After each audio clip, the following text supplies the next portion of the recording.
Bonjour chers collègues, bonjour à tous. Donc allons-y pour l'appel.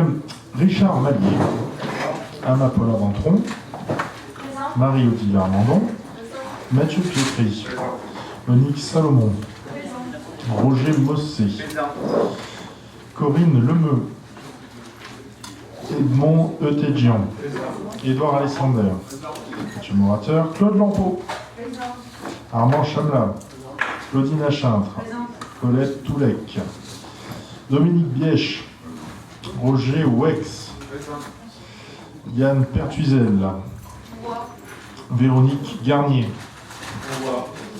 Catherine Bienfait, Marie-Christine Rodriguez, Stéphane Pierassini, il est là.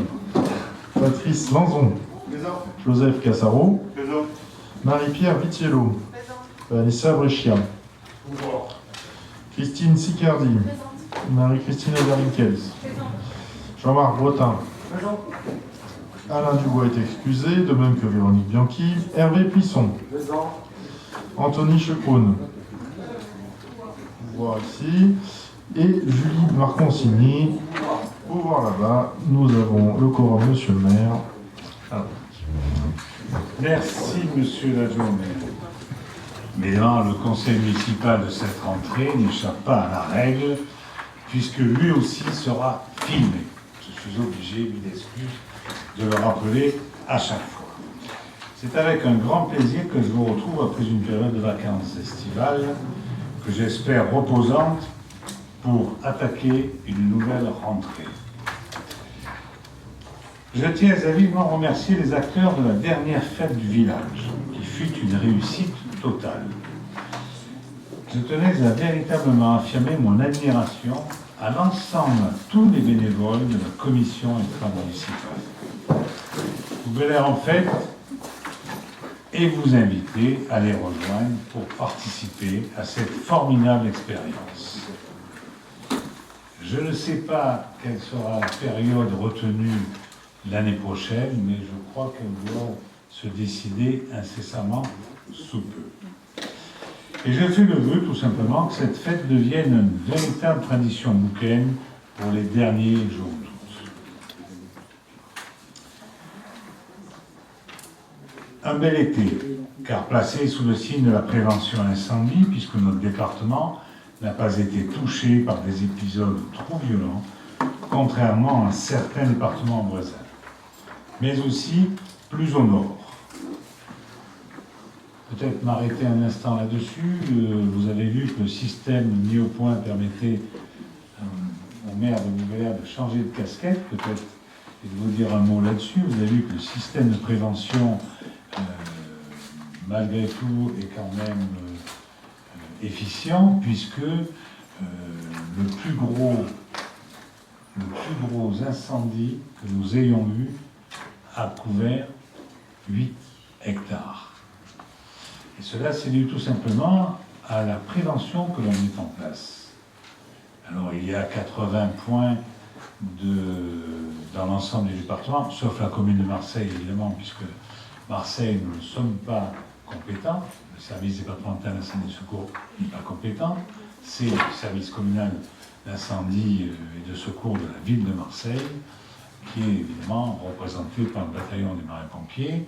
Donc en dehors de la ville de Marseille, nous avons 80 lieux sur lesquels, donc vous en avez un ici d'ailleurs, quand on descend sur la Croix d'Or, vous le voyez, avenue Gérald de Gaulle, en face le restaurant côté jardin, sous les pins, vous avez quelquefois 2 voire 5 véhicules, c'est-à-dire un groupe entier peut être là, ou la moitié d'un groupe, puisque dans ce cas-là, l'autre moitié est située pas loin de la Barque, sur la commune de Fuveau, et ce sont ce qu'on appelle des groupes d'intervention feu de forêt. Et ces groupes-là nous permettent, il y en a jusqu'à 30 répartis dans l'ensemble du département. Il y a 80 points sur lesquels ils sont mis, placés, et ça leur permet d'intervenir le plus vite possible. D'abord, ils sont prêts à intervenir, et ensuite, ils n'ont qu'à sauter dans les camions pour se rendre sur le feu qui démarre. Voilà. Et ça, on a vu encore cette année que, heureusement, c'est un très très bonne chose, dans la mesure où, vous avez vu, contrairement à certains départements voisins, eh bien nous, ça a très très promulé, je touche du bois. Le réchauffement climatique allonge drastiquement l'exposition au risque alors que nos moyens restent constants. Les obligations légales de débroussaillement et la prévention dont je viens de parler deviennent donc impératifs. À ce titre, je remercie nos jeunes cyclistes, bouquins du programme de surveillance en forêt, d'avoir arpenté nos massifs, ainsi qu'à leurs encadrants et responsables de ce beau projet qui, évidemment, sera renouvelé. Rentrée rime avec reprise. Elle peut être professionnelle, mais aussi sportive et culturelle. Si j'en crois la réussite de notre forum des associations et des nombreux adhérents venus s'inscrire, notre tissu associatif se porte au mieux, vous l'avez compris. Beaucoup de monde également pour la rentrée culturelle sur le stade de Terre Blanche, ce dimanche 8 septembre dernier. Et cette première manifestation place la barre très haute pour l'année à venir. Saison qui démarrera le mardi 1er octobre dans la salle des fêtes sur une comédie musicale qui s'inscrit dans notre lien privilégié avec la commune italienne de Fiesole, puisque cette comédie lauréate du Molière 2017 comme meilleur spectacle musical s'intitule Ivo Livi ou Le destin d'Yves Montand. Et c'est un spectacle qui est payé par le département. Permettez au conseil départemental quand même de vous le signaler. Côté château, les peintures et sculptures de Jean Durello et Norce, excusez-moi pour la prononciation, Norce, Pisser, ouvriront la danse du 6, ont ouvert la danse du 6 au 15 septembre pour laisser place à l'hommage à Agnès Vasquez en partenariat avec ABC d'Art, qui ont eu lieu du 19 au 22 septembre écoulé. Puis une exposition photo intitulée Photo Contact, qui aura lieu du 26 septembre au 5 octobre. Pour celles et ceux qui ne pourraient attendre ces dates, je les invite à réserver ce dimanche pour se rendre à la Bastide de la Salle, où il y aura le Festival des Voix sous les Platanes, animé par le talentueux groupe Voice Gang. Comme chacun le sait, hier et avant-hier se déroulaient les Journées du patrimoine, qui, bien que contrariées par une mauvaise météo, ont permis d'inaugurer la glacière restaurée par des bénévoles bouquins. Félicitations à l'ensemble des animateurs de ces journées et aux bouquins férus d'histoire qui n'hésitent pas à s'investir pour mettre en lumière notre passé. Prochaine date à ne pas manquer, l'inauguration de la déjà célèbre Guenon, cette statue revenue habiter la Mounine et que vous avez évidemment tous remarqué. Pour celles et ceux qui ne connaîtraient pas encore sa formidable histoire, je vous donne rendez-vous ici même, dans cette salle, le vendredi 4 octobre prochain, à 18h30, pour son inauguration, suivie d'une conférence. Nous aurons l'original dans la salle du conseil municipal, puisque c'est une copie qui est mise sur le rond-point de la Mounine. L'église, dont l'orgue a fait l'objet d'une découverte fort intéressante par le public hier, dans le cadre des Journées du patrimoine, a le plaisir d'accueillir un nouveau curé, à qui je souhaite la bienvenue sur notre commune. Il s'agit du père Benoît Delarbre, qui nous arrive de Martigues. Le conseil de ce soir traitera de bilan et rapports d'activité de différents services municipaux, ainsi que de divers points d'urbanisme et de ressources humaines. Je vous informe du lancement de la concertation suite à la modification numéro 4 du PLU de la commune de Bouc-Bel-Air. En effet, par arrêté numéro 19 CT2 035, en date du 7 août 2019, Madame le Président de la Métropole, Martine Vassal, a ordonné l'ouverture de l'enquête publique relative à la modif numéro 4 du PLU de la commune de Bouc-Bel-Air. L'objet de cet arrêté étant de corriger des erreurs matérielles et d'apporter des ajustements réglementaires. L'enquête publique se déroule du jeudi 12 septembre à 9 h jusqu'au vendredi 11 octobre à 16 h 30, soit pendant 30 jours consécutifs. Madame Catherine Siconardi, commissaire enquêteur, se tiendra à disposition du public pour recevoir ses observations écrites ou orales au siège de l'enquête publique, c'est le service urbanisme, qui est évidemment au pôle municipal de Sauvecannes. Aux dates et heures suivantes, alors il y en a deux qui ont eu lieu le 12 et le 27 septembre, et par contre il vous reste lundi prochain, 30 septembre, de 9 h à 12 h, ou le vendredi 11 octobre de 13 h 30 à 16 h 30. Si vous souhaitez consulter le dossier d'enquête, rendez-vous sur le site du Conseil de territoire du Pays d'Aix. De même, avec des enjeux forts en termes d'environnement, d'habitat, de transport, le PLUI traduira l'ambition du Pays d'Aix pour construire un territoire éco-responsable, alliant proximité et attractivité.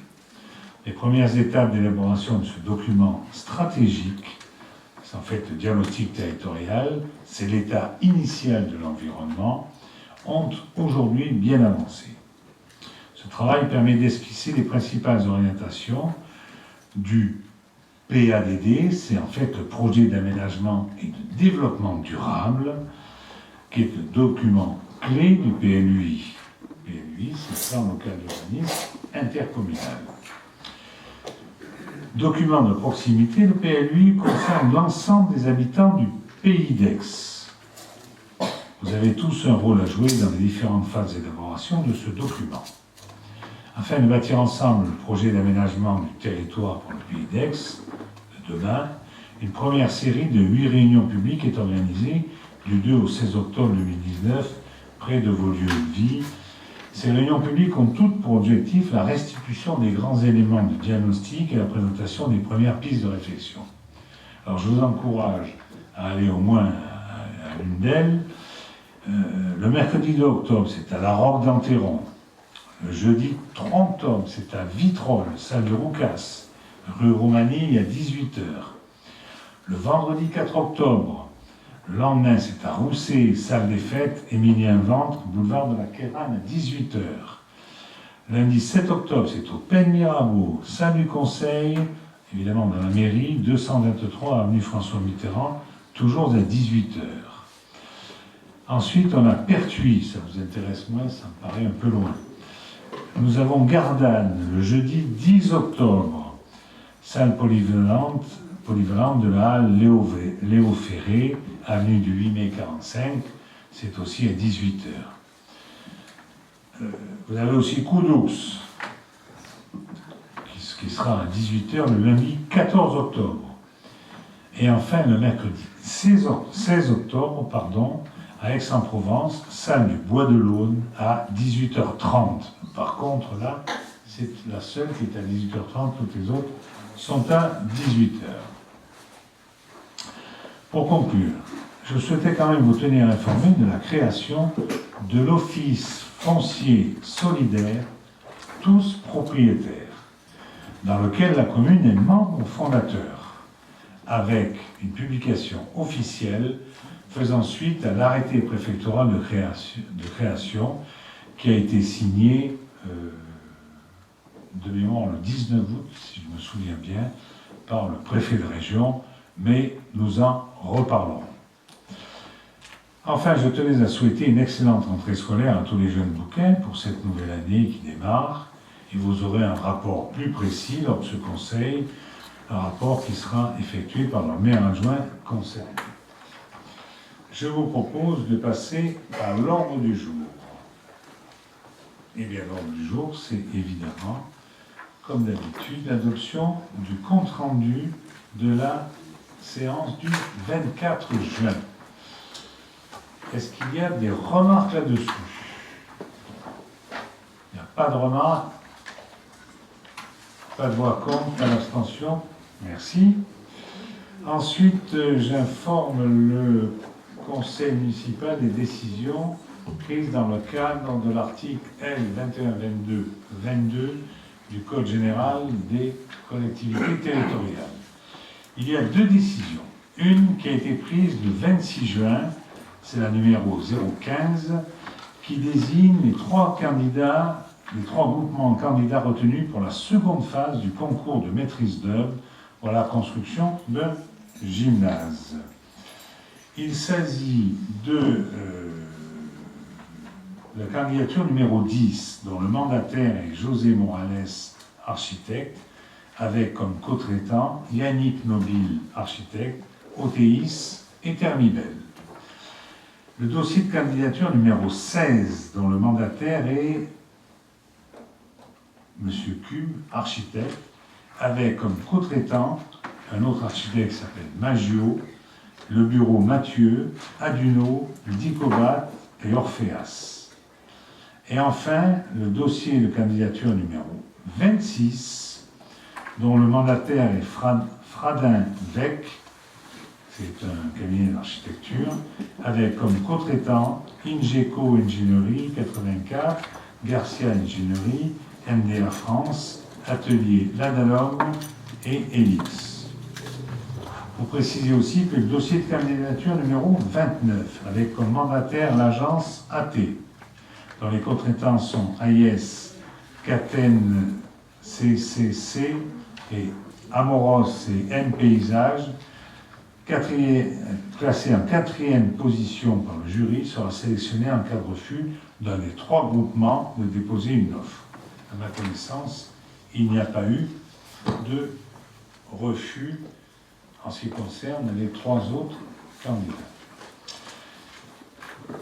La décision numéro 16 du 26 juillet 2019, qui est un contrat administratif d'occupation du domaine privé à titre précaire et révocable entre la commune et monsieur et madame Avarello, ceux qui habitent lotissement Vaunière et qui ont eu leur maison qui a brûlé. C'est un incendie qui a eu lieu, qui a brûlé la toiture, puisque c'est parti de panneaux photovoltaïques. Donc,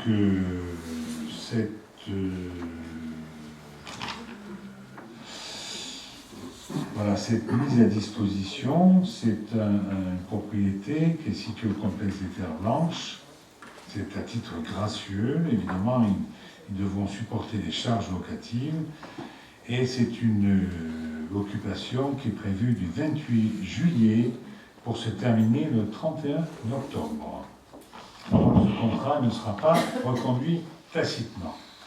Et enfin, mille excuses, j'ai oublié une 3e décision, qui est la numéro 17, du 9 septembre 2019, qui est une convention de mise à disposition entre la commune et l'association des assistantes maternelles, donc qui est représentée par Madame Christelle Kilikini, c'est celle qui est tous les ans renouvelée, et cette année elle est accordée du 9 septembre au 3 juillet 2020 pour l'ensemble de la zone se trouvant après la porte coupe-feu dans l'immeuble de la Graciane. Et ça comprend 2 salles, un sanitaire adulte, un bloc sanitaire enfant et la cour du bâtiment du pôle Solidarité. Est-ce que vous avez des questions là-dessus? Pas de questions. Très bien. Donc j'ai été suffisamment clair. Ensuite, nous avons un avis à donner sur les dérogations exceptionnelles sur l'interdiction. J'essaie de trouver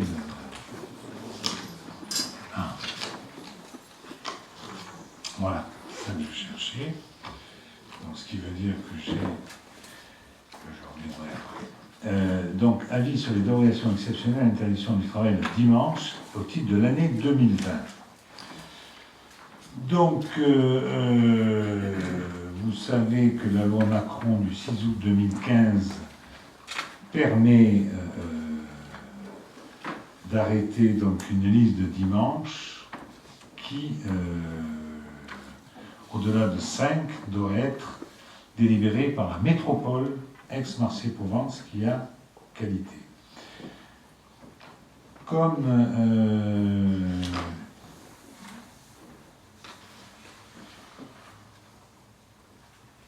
quel est là, je n'ai pas le commerce qui demande. C'est pour l'ensemble des commerces.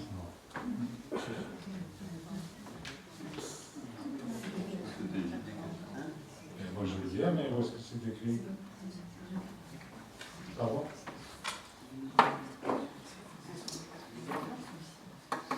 Donc, voilà.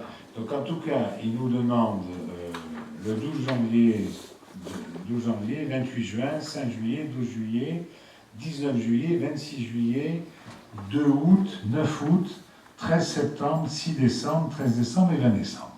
En fait, ça en fait 12, c'est le maximum. Il nous demande à ouvrir ces 12-là. Est-ce qu'il y a des questions là-dessus?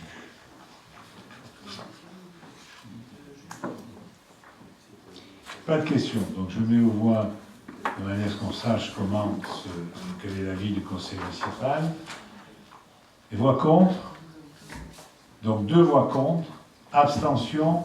Il n'y en a pas, donc majorité. Je vous remercie. Trop nous soit dit.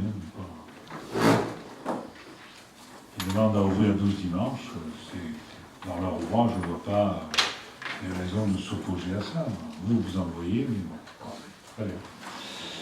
Ensuite, nous avons création de 4 postes permanents au registre des effectifs. Alors, il s'agit de 2 postes d'agent technique au grade d'adjoint technique territorial, catégorie C à temps complet, filière technique. Un poste d'adjoint technique territorial, catégorie C à temps non complet, 17h30, filière technique. Et un poste d'agent administratif territorial, au grade d'adjoint administratif territorial, le cas échéant, éventuellement adjoint administratif territorial principal de 2e ou de 1re classe, donc à temps complet pour la filière administrative. Est-ce qu'il y a des questions là-dessus? Je pense que monsieur, ça fera plaisir à monsieur Clisson. Pas de questions, je mets au voie cette délibération. Est-ce qu'il y a des voix contre? Il n'y en a pas, des abstentions non plus, unanimité, je vous remercie. Ensuite, nous avons la création d'un poste non permanent pour faire face à des accroissements temporaires d'activité. Donc il s'agit d'un poste de chargé de mission environnement développement durable, à temps complet, en référence au grade de rédacteur territorial de la catégorie hiérarchie B, pour une période de 12 mois, à compter du 1er octobre 2019. Je précise que le fonctionnaire qui s'occupait de développement durable dans la collectivité s'en va pour faire une thèse de 3e cycle, alors avec, ça s'appelle, comment on dit ? Pardon ? Voilà, un CIFRE, et ça part à la métropole pendant au moins 3 ans pour faire cette... Donc il vous est proposé d'embaucher donc quelqu'un, donc créez-moi ce poste, parce que c'est pas du tout la même chose, de manière à avoir quelqu'un qui s'occupe du développement durable. Est-ce que j'ai été suffisamment clair? Non, je n'ai pas été clair? Vous souhaitez avoir la parole, vous l'avez. Merci. Bonjour. Oui, non, cela veut-il dire que la personne reviendra, celui qui est le thésard? Je ne saurais vous répondre à cette question. Ou en tout cas, pourrait revenir. Il est, pour l'instant, il est en disponibilité, il n'est pas noté, mais il a un contrat CIFRE avec la métropole. Non, mais là, pardon. Ah, c'est pas nous. Nous, on n'a plus dans le registre, on n'a plus le salaire à payer.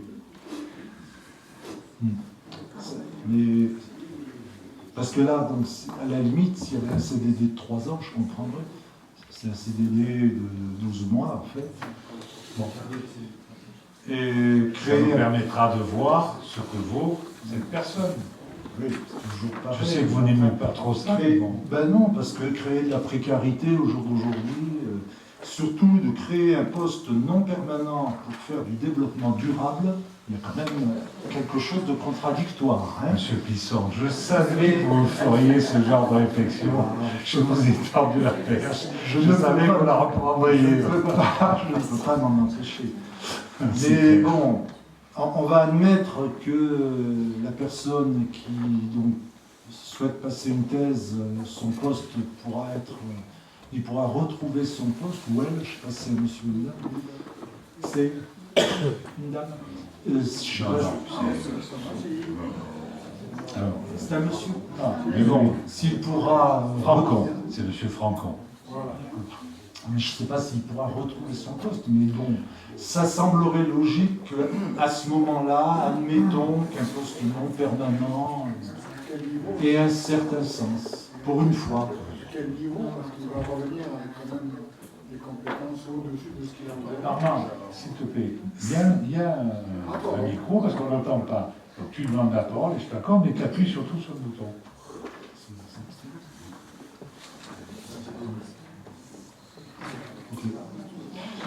Bien voilà, donc je mets au voix cette délibération. Est-ce qu'il y a des voix contre? Il n'y en a pas. Est-ce qu'il y a des abstentions? 2 abstentions, merci. Donc unanimité des votants. Ensuite, nous avons, ça ne va pas vous faire plaisir, monsieur Plisson, suppression des 19 postes au registre des effectifs. Voilà, vous avez tous compris. Il y a eu d'ailleurs un avis favorable du comité technique qui a eu lieu le 16 septembre, puisqu'il s'agit de 19 postes qui ont correspondu à l'avancement de grade de 19 agents qui sont donc montés, pour lesquels nous avons créé le poste. Et maintenant, je vous demande de fermer les anciens postes. Voilà. Est-ce que vous avez des questions? Ce qui ne peut, vu que ce sont avancements ou promotions, ne peut que nous faire plaisir. Donc là-dessus, pas de problème. Vous voyez, alors, par moment, vous m'étonnez. Mais non, on voit bien la différence. Dès qu'on parle de suppression de poste, vous êtes un peu non.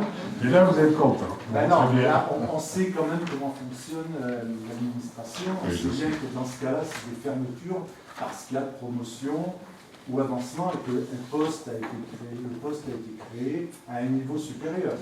Donc, nos problèmes. Exactement. Nos problèmes. Exactement. Donc, c'est unanimité. Unanimité, je vous remercie.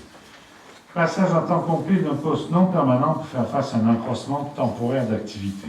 Voilà, donc on a un poste qui est à 17h30. Je vous propose de passer à 35 heures. Dû à un accroissement temporaire d'activité. On s'est aperçu que finalement, j'ai bien son travail sur un mi-temps, mais qu'on en a besoin à plein temps. Est-ce que vous avez des questions là-dessus? Pas de questions. Je veux voir cette délibération. Est-ce qu'il y a des voix contre? Demande. Vous avez la parole. Merci. Ben, disons qu'à partir du moment où cette personne semble faire l'affaire et qu'on a besoin d'elle, pourquoi ne pas imaginer tout de suite la titularisation, quoi. Ça me semblerait logique. Et encore une fois, on fait du temps complet, des postes non permanents, de la précarité. Bon. On ne comprend pas. On ne comprend pas. Ben, écoutez, nous on sait ce qu'il en est, donc c'est pour ça que je vous propose cette délibération. Est-ce qu'il y a des voix contre? 2 voix contre. 2 voix contre? C'est bon? 2 voix contre, abstention? Non plus, donc majorité, je vous remercie. Ensuite, nous avons une délibération concernant l'indemnité horaire pour travail normal de nuit. Il suffit en fait, enfin il faut qu'on actualise la délibération du 16 août 88. Excusez-moi, Madame Berlincourt, c'est bien avant 89, c'était le 16 août 88, 16 décembre 88. 16 décembre 88, pardon. Donc voilà, donc on fixe l'indemnité horaire pour travail normal de nuit à 0,17 € de l'heure. Voilà, est-ce que vous avez des questions là-dessus? Pas de questions, je m'en doute, c'est vraiment le truc le plus technocratique qui soit. Donc voilà, donc je mets au voie cette délibération, et vous savez que le trésorier refusera de payer si on n'a pas pris cette délibération. Voilà. Mais ça ne devrait pas ruiner la commission. Je le pense aussi. Je le pense aussi. Est-ce qu'il y a des voix contre? Il n'y en a pas. Des abstentions non plus. Unanimité. Je vous remercie. Ensuite, nous avons la rétrocession des parcelles cadastrées section CN 38 et N 94, 102, 105, 112 et 134 appartenant à la SA Géodis SPE. SPE, c'est Société Provençale d'Équipement, qui a été mise en liquidation en date du 21 décembre 2016. Donc on a nommé M. Gilibert qui nous propose de reprendre, on l'a vu d'ailleurs en commission, donc il y a eu un avis favorable de la commission, c'est 2, 4, 6, 7 parcelles qui sont le long d'ailleurs du D6 et dans le giratoire, dont je n'ai plus le nom en tête, mais qui est, comment s'appelle ce giratoire, je ne sais plus, qui est où on part à gauche vers donc la zone des Chabots numéro 2, et puis à droite la zone des Chabots numéro 1, et tout droit on va vers la Malle. Voilà. Bon, donc ça sera évidemment un euro symbolique. Ça fait quand même 2600 mètres carrés, mais c'est le long du CD6 pour l'agrandissement du CD6. Voilà. Question là-dessus. On l'a vu en commission. La commission s'est prononcée favorablement. Pas de question. Je mets au voie cette délibération. Voix contre. Il n'y en a pas. Abstention non plus. Unanimité. Je vous remercie. Ensuite, nous avons un avenant numéro 1 au bail de la Poste plein centre. Franchise de loyer sur la période du 1er octobre au 31 décembre 2019. Voilà, et en plus, on a le statut du locataire qui a évolué depuis la signature du bail le 7 avril 2000, donc il convient d'acter cette évolution au niveau de l'avenant précité. Voilà. Est-ce que vous avez des questions là-dessus? Monsieur Plisson, vous avez la parole. Oui, là, donc, si l'on comprend bien, ça fait pratiquement 1 an que le chauffage et le clim ne marchent plus à la Poste. Mais bon, je comprends qu'on se sente un peu redevable qu'il y ait eu une franchise sur un trimestre, mais finalement, ça va durer jusqu'à quand? Parce que il y a des démarches en cours engagées par la commune et le syndic, mais si ça dure 1 an, on va encore être amené à faire une autre franchise ou à plus du tout prendre de loyer. Non, je vous rassure, M. Plisson, les travaux ont été faits et ils sont terminés. Voilà. Enfin. Voilà. Donc, c'est pour solde de tout compte, si j'ai pu m'exprimer ainsi. On a négocié un peu avec la Poste là-dessus, mais on avait essayé de faire ce qu'il fallait en mettant des radiateurs, en mettant des climatiseurs, etc., etc. Les travaux ont été faits. Est-ce que vous avez des questions, d'autres questions là-dessus? Pas de questions, je mets au voie cette délibération. Voix contre, il n'y en a pas. Abstention non plus, unanimité. Je vous remercie. Ensuite, nous avons à modifier la composition de délégués du conseil municipal au SIGV. Monsieur Mathieu Morateur ayant démissionné, je ne sais plus quand, mais je ne sais plus, c'est début, c'est pas marqué, très bien. Voilà, le 11 juillet, je vous propose pour le remplacer, donc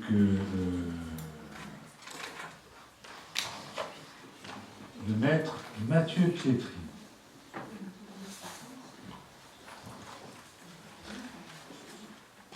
Est-ce qu'il y a d'autres candidats? Bien. Est-ce que vous voulez un vote à bulletin secret? Alors on vote à main levée. Très bien. Est-ce qu'il y a des voix contre la candidature de Mathieu Pietri? Est-ce qu'il y a des abstentions? 2 abstentions. Je vous remercie. Donc, majorité des votants.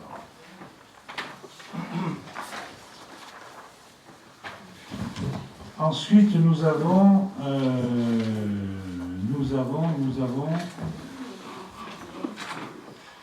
le rapport d'activité culturelle de Bouguelaire, rapporteur pour l'année 2018-2019, Rapporteur Marie-Odile Armando.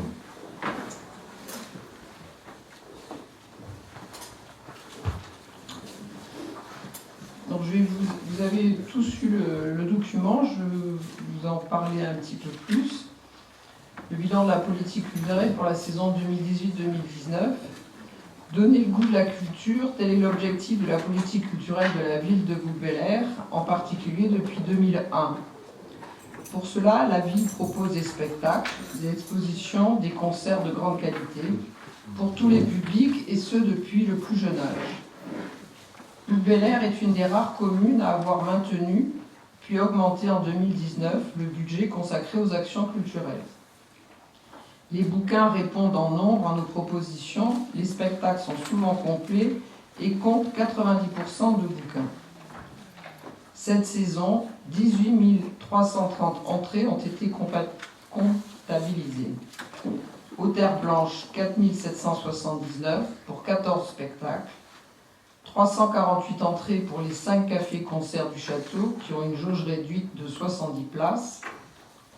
En extérieur, 4070 spectateurs. À noter cette année une nouveauté avec chansons et jazz sous les étoiles. Pour les expositions pédagogiques, 1322 élèves en ont bénéficié.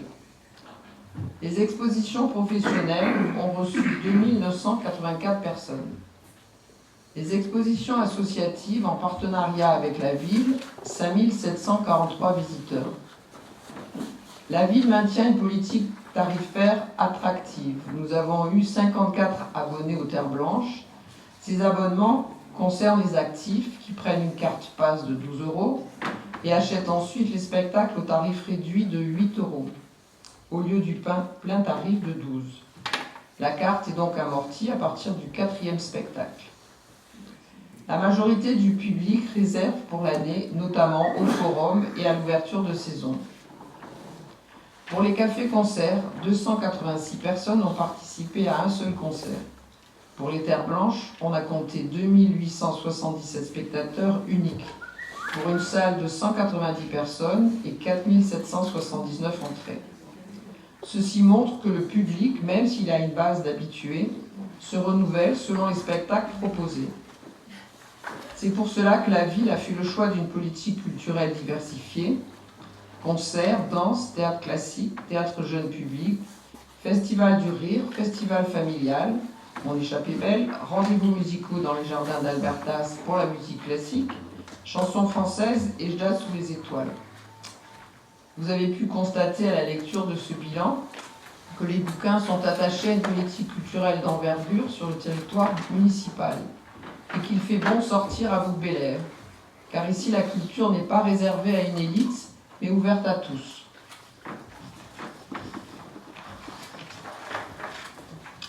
Merci à Madame Armandon, merci au service de la culture pour ce bilan. Est-ce que vous avez des questions à poser? Ceux qui sont, vous avez la parole. Simplement renouveler nos félicitations à Mme Armandon et à son équipe qui nous ont... Moi je sais que je suis abonné et franchement je tiens à dire que les spectacles étaient d'une qualité remarquable. Espérons que ce soit pareil pour les années qui viennent. Il n'y a pas de raison que ça change. Merci pour ces félicitations adressées par monsieur Lisson. Ok, mais passons au point suivant. Il s'agit du bilan de l'ANSH pour l'année 2018-2019. Mathieu Pietri va nous en parler. Oui, merci, monsieur le maire. Donc, pour mémoire, nous avons pris la décision de faire un marché public en 2017 pour la gestion de notre ALSH. Marché public dont le dossier le DCE, le dossier technique, avait deux objectifs principaux. C'était de maintenir bien évidemment l'accueil dans notre centre aéré, mais surtout également d'augmenter cette capacité d'accueil pour permettre à l'ensemble des bouquins de pouvoir bénéficier de ce centre aéré. Ça a demandé à Synergie, ces deux objectifs, a demandé à Synergie une adaptation forte pour s'adapter aux exigences de la commune. Ce qui a été fait, il y a une enquête de satisfaction qui a été menée en septembre 2018 et qui démontre qu'il y a une amélioration de la prestation et que Synergie a réussi à répondre quand même grandement à ces deux objectifs.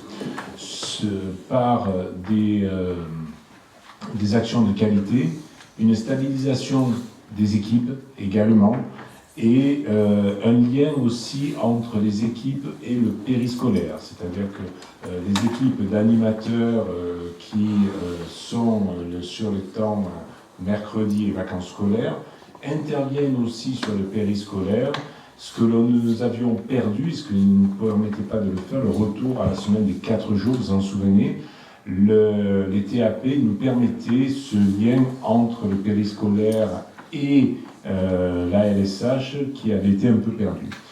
Cette augmentation de la qualité a été un peu ternie par une projection d'un film qui n'était pas adapté c'était fin août, qui n'était pas adapté à la population des enfants. Alors, c'est un film tout public, bien évidemment, mais qui n'était quand même pas adapté, ce qui a fait l'objet d'une réunion de cadrage avec Synergie et des actions, notamment par l'association PAC, un accompagnement, mais tout ça a été vraiment mené.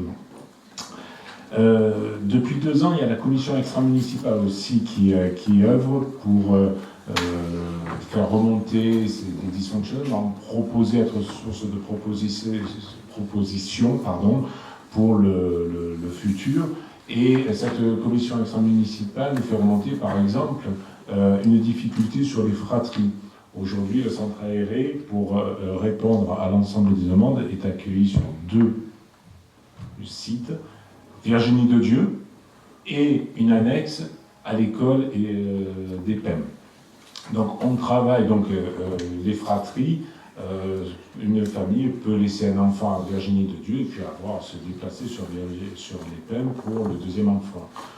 Aujourd'hui, on travaille pour remédier à ça, notamment en créant 2 centres aérés. Pour créer 2 centres aérés, il faut augmenter la capacité pour pouvoir puisque une capacité, en fait, c'est une autorisation administrative par l'État en fonction de locaux disponibles et d'équipes disponibles. Donc on a en termes de chiffres, puisque l'objectif était bien évidemment la qualité des prestations et de l'accueil, on a pour les perspectives 2019-2020 plusieurs éléments. C'est le bien manger, la sensibilisation sur l'utilisation des écrans, qui est en lien avec la semaine pour apprivoiser les écrans que nous faisons dans les écoles. Et des projets d'animation, un pays, un voyage, pacte et acte de gentillesse en route vers l'Europe. Le second objectif, je vous l'ai dit, était sur la capacité d'accueil du centre aéré. Aujourd'hui, il n'y a plus de liste d'attente sur les grandes vacances et sur les petites vacances. Structurellement, conjoncturellement, il reste quelques familles en attente en maternelle sur le mercredi. Pour mémoire, on est passé de 124 enfants par jour accueillis sur l'année 2016-2017 à un centre aéré de 235 enfants aujourd'hui. Alors il est trop tôt pour faire une moyenne sur la durée de la saison, mais on est à 235 enfants accueillis. Donc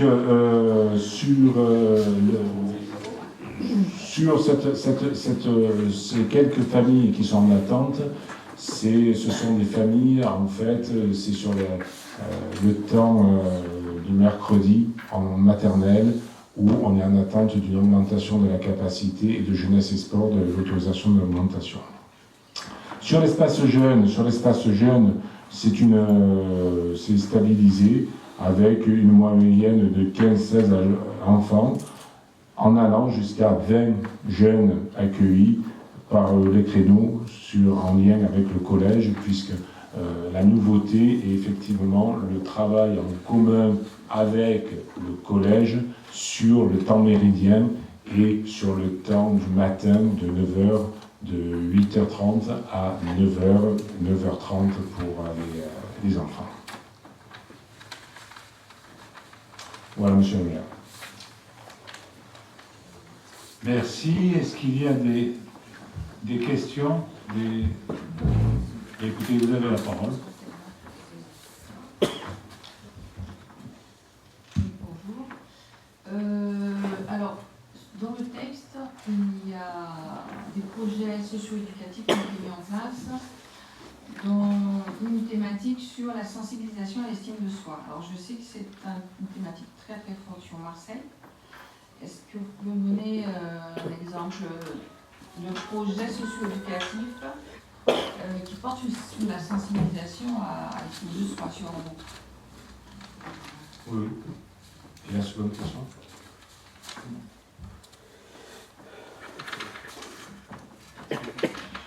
Vous éteignez votre... Merci.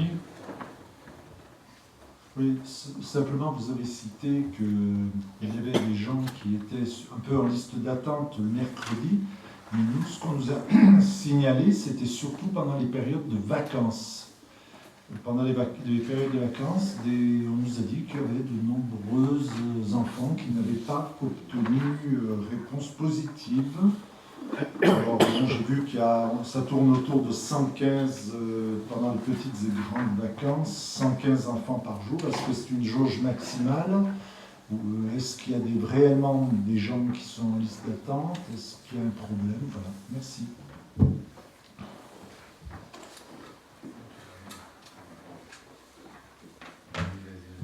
Alors, effectivement, pour les vacances. Pour les vacances, nous n'avons plus de liste d'attente sur les vacances. Donc, ces informations que vous avez, il faudrait me transmettre les noms des personnes qui vous les ont fait, qui sont en liste d'attente, parce que pour nous, c'est très clair. On a ouvert les inscriptions pour les vacances de la Toussaint samedi.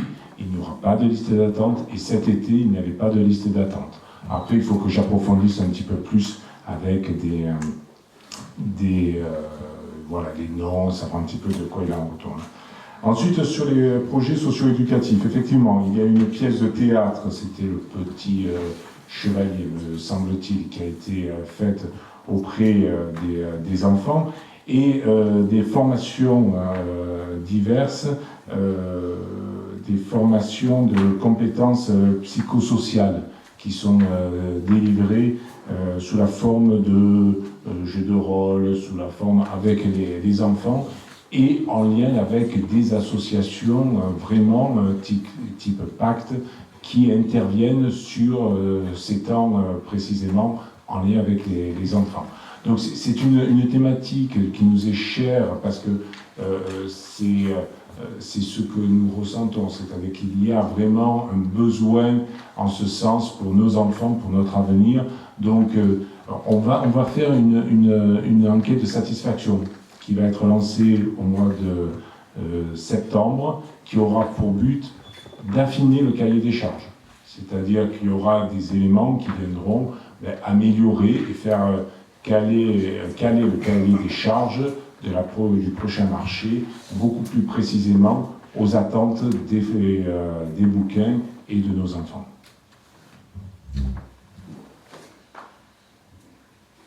Merci Mathieu. Plus de questions là-dessus. Mais écoutez, merci à Mathieu. Maintenant, il va continuer, il va nous faire le point sur la rentrée scolaire 2019. La rentrée scolaire. Donc, la rentrée scolaire s'est bien passée. On peut noter une augmentation des effectifs à 1493 enfants accueillis cette année contre 1476 l'année passée et 1433 en 2017. Il y a ce qui est à noter.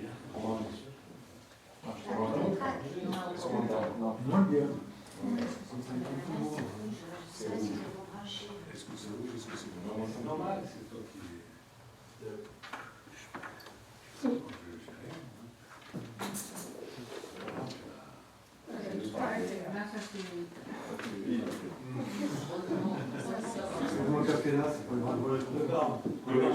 Connexion en cours.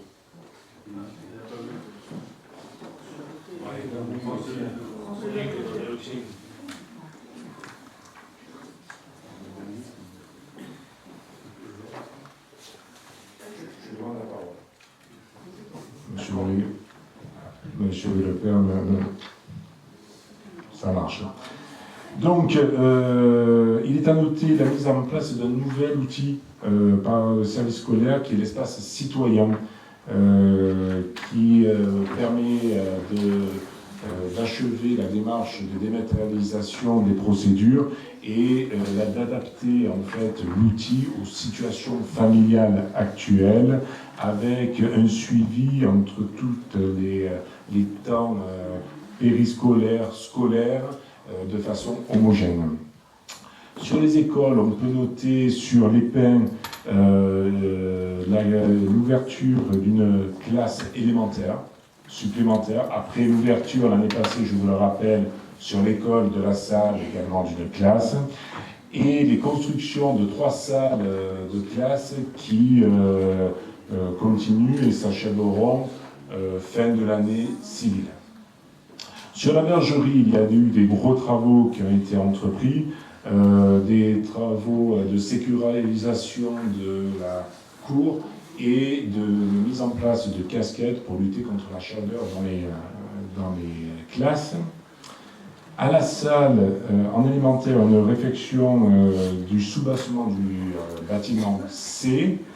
Et en maternelle, une réfection totale de la cuisine satellite du réfectoire. C'est une réfection qui a eu lieu sur le mois d'août et on peut féliciter le service scolaire et le service technique qui ont mené sur un mois la réfection totale de la réfection de cuisine satellite avec des contraintes d'hygiène, vous imaginez bien, qui étaient quand même assez élevées.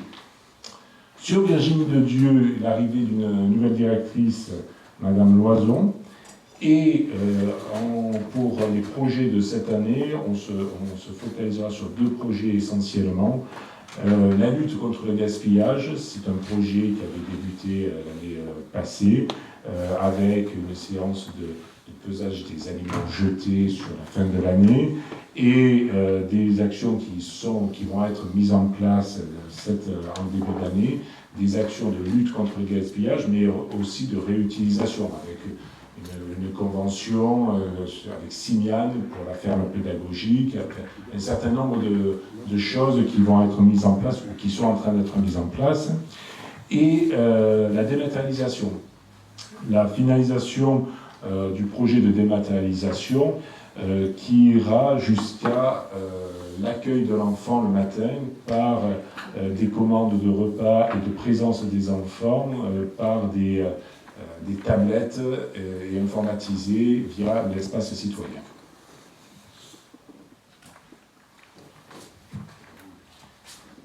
Merci Mathieu. Est-ce que vous avez des questions à poser à Mathieu Morateur Pietri sur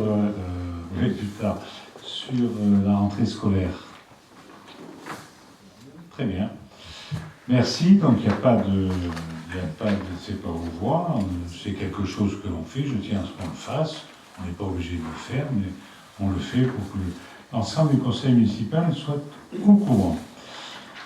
Ensuite, nous avons Teddy Alexander qui va nous parler de la modification de l'attribution de compensation socle pour la commune de Moulaire pour l'année 2019.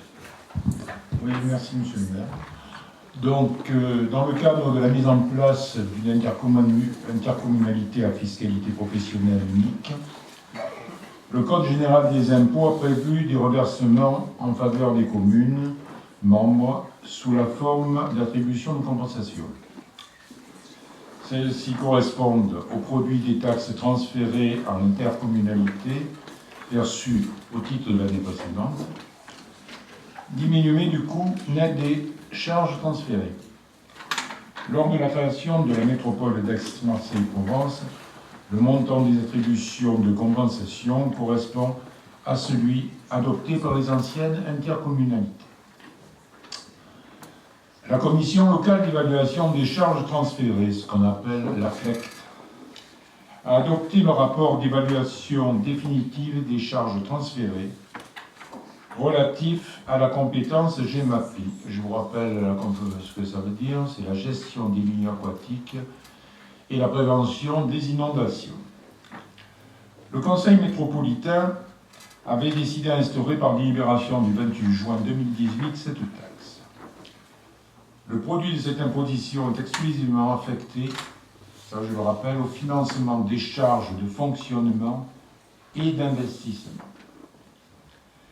Par conséquent, et afin de tenir compte de l'instauration de cette taxe, le Conseil métropolitain a décidé de ne plus retrancher les sommes évaluées de l'attribution de compensation et d'abonder les attributions de compensation des communes. C'est-à-dire, ils nous avaient payé de l'argent avant, maintenant ils nous le rendent. Donc, je vais vous donner le détail de l'évolution de l'attribution de compensation pour notre commune.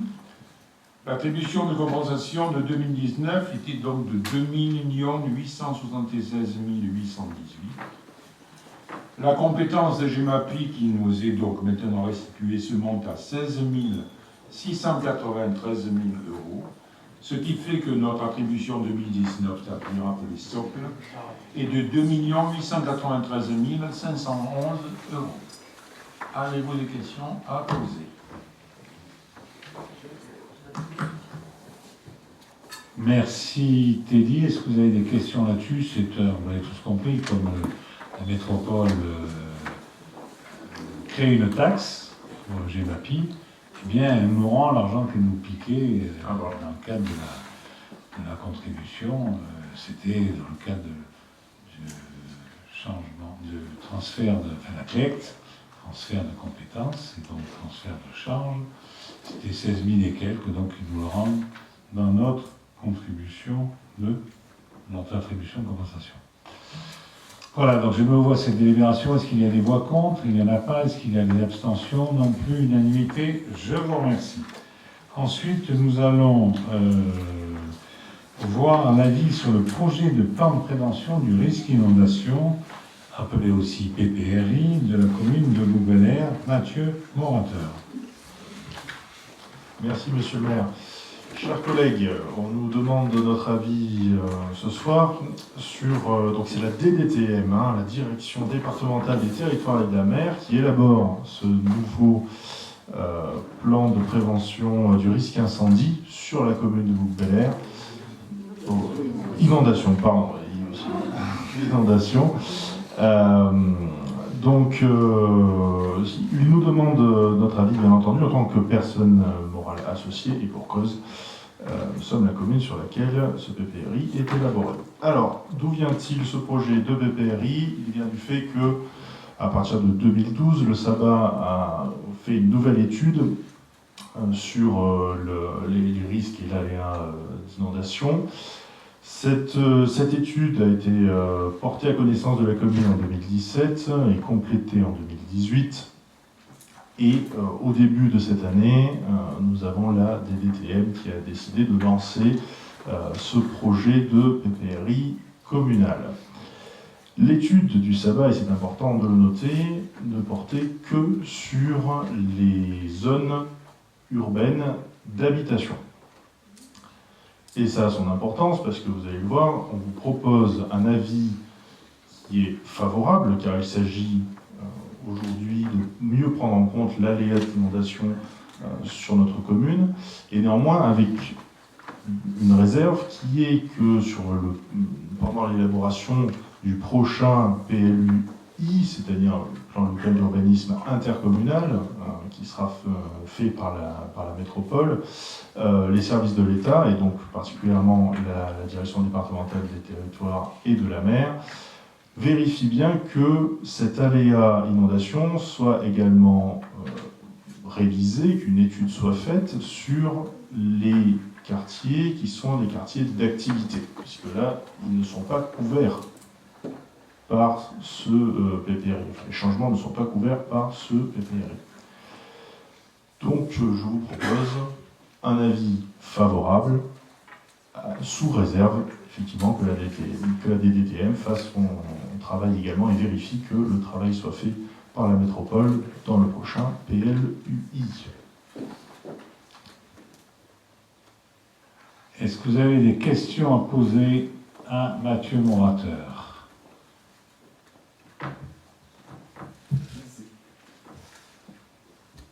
Allez-y.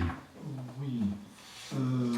Bon, si j'ai bien compris, les conclusions de l'étude qui a été réalisée, en tout cas sur les lieux habités, corroborent ce qui avait été fait pour le PLU. Ça, c'est déjà une bonne chose. Par contre, ce que je ne comprends pas, c'est pourquoi vous souhaitez que l'État assure l'actualisation, alors que moi, j'aurais pensé que à partir du moment où c'est la métropole qui sera en charge du PLUI, pourquoi ce n'est pas la métropole qui réaliserait l'étude manquante, en quelque sorte?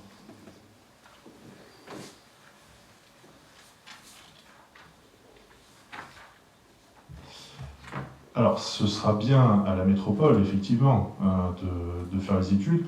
Ce qu'on demande, c'est simplement un rappel à la DDTM que le PPRI qu'ils sont en train de mettre en place ne concerne, enfin les modifications en tout cas, ne concernent que les secteurs habités, et que du coup, il va falloir que dans leur avis, parce qu'eux aussi auront un avis à donner dans l'élaboration du futur PLUI, qu'ils vérifient que c'est eux qui portent à connaissance le risque d'inondation dans l'élaboration du PLUI, qu'ils fassent en sorte de vérifier que la métropole aura bien fait ce travail. Si vous voulez, nous on le fera très probablement à ce moment-là, et aussi de leur dire qu'ils doivent prendre en compte le risque d'inondation également dans les secteurs d'activité, mais si la DDTM le fait également, tant mieux. Voilà, donc c'est pour ça, c'est simplement un rappel à la DDTM que l'État a aussi sa responsabilité dans ce domaine-là, et aussi qu'on n'a pas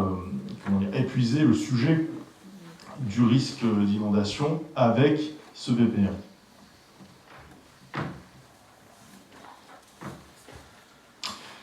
Merci Mathieu. Donc plus de questions à Mathieu Morateur. Écoutez, je vous propose donc de voter notre position sur ce PPRI. Est-ce qu'il y a notre avis sur le PPRI? Est-ce qu'il y a des voix contre à cette proposition faite par Mathieu Morateur? Pas de voix contre. Est-ce qu'il y a des abstentions? Pas d'abstention, donc unanimité. Je vous remercie. Ensuite, nous avons un ordre du jour complémentaire qui vous a été envoyé le 18 septembre, parce que le 18 septembre, je ne pouvais pas le faire avant. Je vais passer la parole à Madame Ventron, qui va nous dire quelques mots à ce sujet-là. Merci, Monsieur le maire. Chers collègues, n'habitant plus la commune, c'est tout naturellement que je fais le choix de démissionner de mes fonctions. En effet, après 18 ans de bons et loyaux services à Bourg-Belair, je considère avoir fait le tour de mes missions. J'ai donné à ma commune ce que j'avais à lui donner. Je quitte mes fonctions avec un sentiment du travail accompli et bien fait. Richard Mallier est un maire que j'admire et respecte. À ses côtés, je me suis forgé une expérience qui m'a beaucoup apporté. J'ai toujours œuvré avec droiture et respect dans l'intérêt de Bourg-Belair et de ses habitants. Pour cela, je tiens à remercier mes collègues, qui sont aujourd'hui des amis, Madame la DGS, les différents directeurs des services ainsi que les membres du personnel qui ont toujours répondu présents à mes demandes bien souvent exigeantes. C'est ainsi que nous avons pu réaliser ensemble, lors de ce dernier mandat, des équipements structurants majeurs pour la commune. Boulevard urbain RD8N, station de potabilisation, réhabilitation de la mairie, Villefleurie, les voiries de Saint-Hilaire et des revenants, les voiries du quartier de la Salle, le centre du village, la construction du pont du Cougnaroux en sont quelques exemples. Tous ces équipements placent Bouc-Bel-Air comme une commune dynamique où il fait bon vivre. Bouc-Bel-Air a réussi sa transition vers le XXIe siècle, ainsi que sa transition écologique. Je suis très fière d'avoir appartenu à cette équipe et d'avoir contribué à mon échelle à ses réussites. Je reste à vos côtés jusqu'en mars 2020 en tant que conseillère municipale et présidente du syndicat intercommunal du Grand Vallat. De nombreux projets sont encore en cours au sein du syndicat et je souhaite les voir aboutir pour l'intérêt du territoire et tout particulièrement pour la sécurité et la tranquillité des habitants. Enfin, j'aurai une mention toute particulière pour notre maire, que je respecte, que j'admire avec affection et grande amitié. C'est grâce à lui que j'ai pu réaliser ce parcours avec vous et je lui en suis très reconnaissante. Ses conseils sont précieux, sa vision stratégique est unique. Il anticipe les situations et son intuition est forte. Un grand merci, monsieur le maire, cher Richard, pour tous les enseignements et soutiens que tu m'as apportés et que tu continues à m'apporter. Je félicite mon successeur et lui assure tout mon soutien et aide si besoin. Voilà, chers toutes et tous, c'est une page de ma vie que je tourne sans amertume, un peu triste mais sans amertume, comme la fin d'une belle histoire. Bon courage pour la suite, je suivrai toujours la vie de cette commune et de ses habitants avec bienveillance.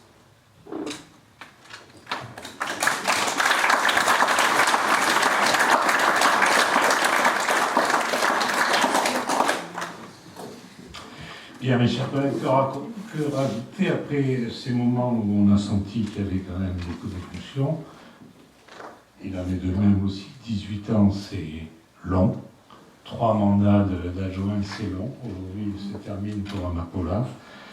On va lui souhaiter bon vent. Elle a fait un choix, celui d'habiter ailleurs. Donc, il nous semble évident que pour un adjoint, c'est difficile d'assumer un conseil municipal. C'est pas trop difficile, puisqu'il y en a, je sais, qui habitent ailleurs, mais qui viennent quand même siéger ou ne viennent pas siéger, peu importe. Mais le problème n'est pas là. Mais dans les conseils municipaux, c'est plus facile pour eux que pour un adjoint. L'adjoint est obligé de faire les astreintes. On les répartit entre le maire et les adjoints chaque trimestre ou chaque semestre, je ne sais plus. Mais voilà, l'adjoint est d'astreinte, il doit assumer ses responsabilités en tant qu'adjoint au maire. Donc on remercie Paulin pour ces 3 ans passés avec différentes délégations, que ce soit pour moi comme pour mon successeur, mon prédécesseur, ça dépend dans quel sens vous le prenez. Elle a assumé un certain nombre de délégations. Moi, je dois m'en féliciter, la remercier pour ce travail qui a été fait, et surtout lui dire que je pense quand même à elle, et puis lui dire que sur la commune d'à côté, il peut se passer des choses, et en tout cas, on est avec elle. Merci. Voilà, donc le sous-préfet m'a indiqué qu'en date du 16 septembre, reçu ici à Bouc-Bel-Air le 18 septembre, il acceptait la démission de Mme Amapola Ventron comme adjoint au maire, et donc il notait aussi qu'elle conservait son mandat de conseillère municipale. De toute manière, c'est le maire qui, lui, prend acte d'une démission d'un conseiller municipal, c'est pas le sous-préfet. Donc voilà, le sous-préfet donc, a accepté cette démission.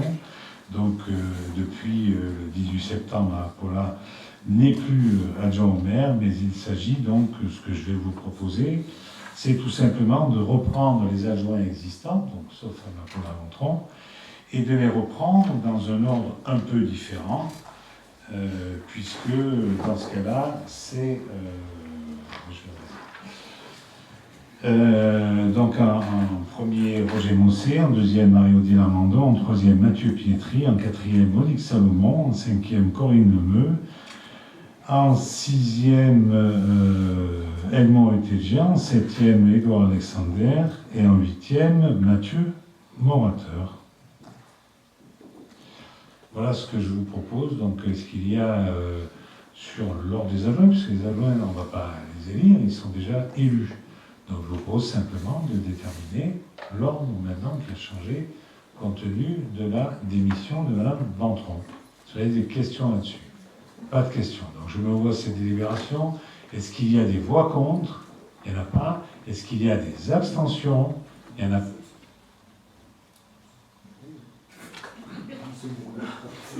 Bon, une ou deux? Alors, deux abstentions. OK. Donc, oui, j'avais compris, c'est pour ça. Mais Mme Berlinkel, ça veut dire non. Vous avez l'air de voter. Je peux quand même vous poser une question, monsieur le maire.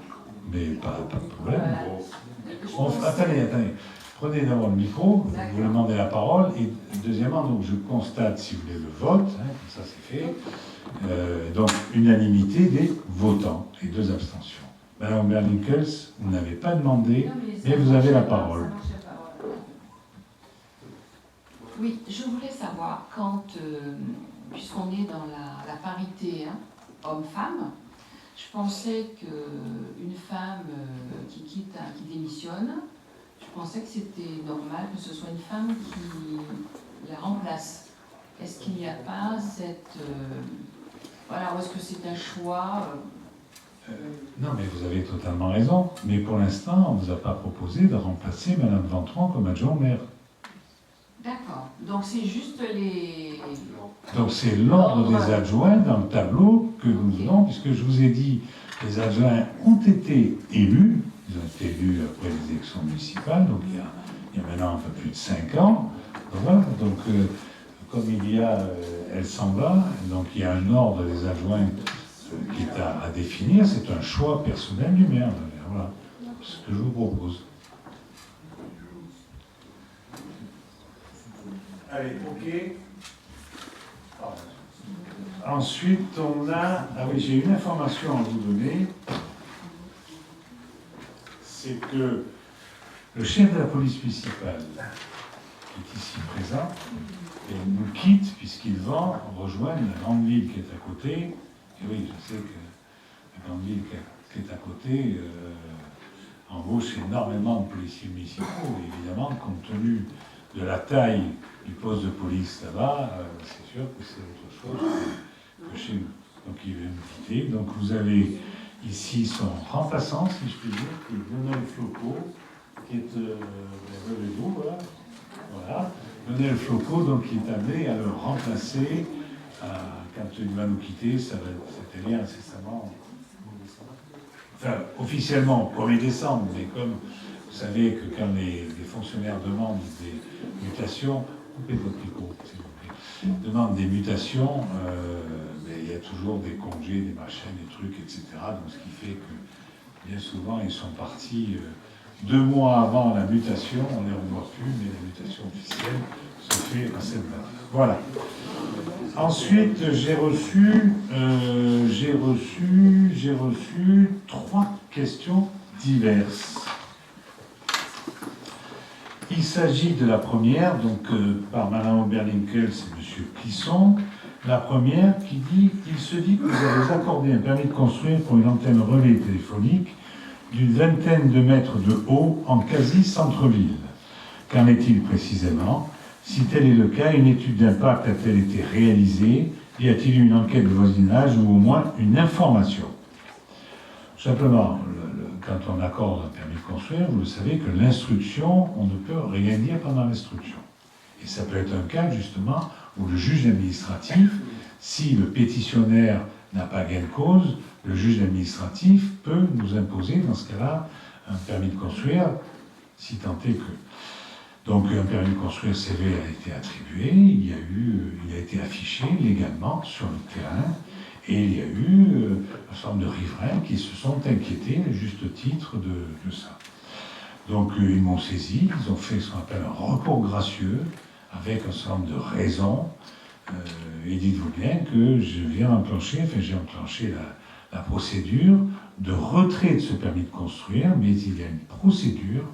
Je suis obligé d'informer le pétitionnaire qui a 2 ou 3 semaines pour me répondre, d'informer le pétitionnaire du projet et de lui donner le projet de retrait et qu'il me fasse part de ses réactions là-dessus avant que je puisse signer un tel retrait de permis.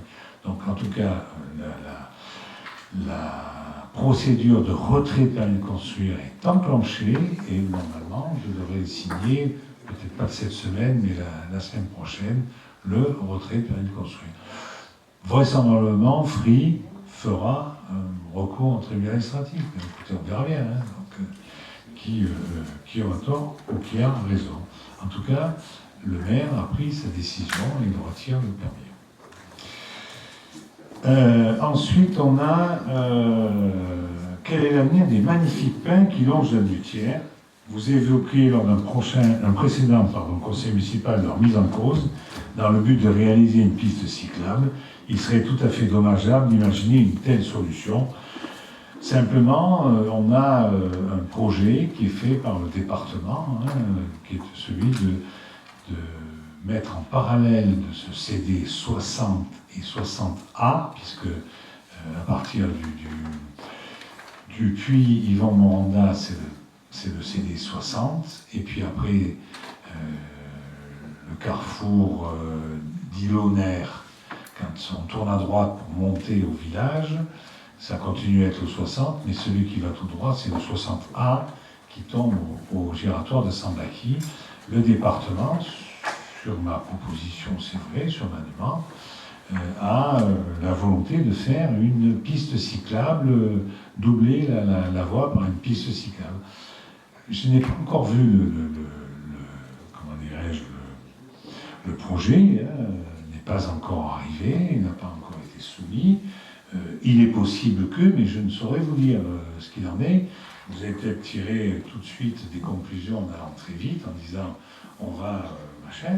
Je l'ai dit qu'on a un endroit où il y a des pins, je ne sais pas du tout ce que ça va devenir, et nous aurons, je pense, l'occasion d'en reparler dans le cadre de notre conseil municipal. Ensuite, vous me dites, troisième question, pouvez-vous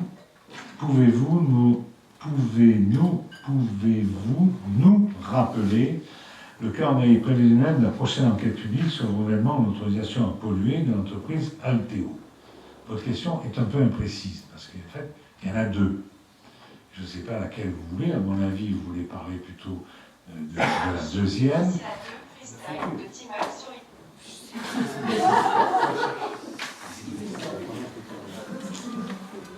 Je ne suis pas Jeanne d'Arc, vous êtes tous témoins. Vous aussi, vous avez entendu des voix.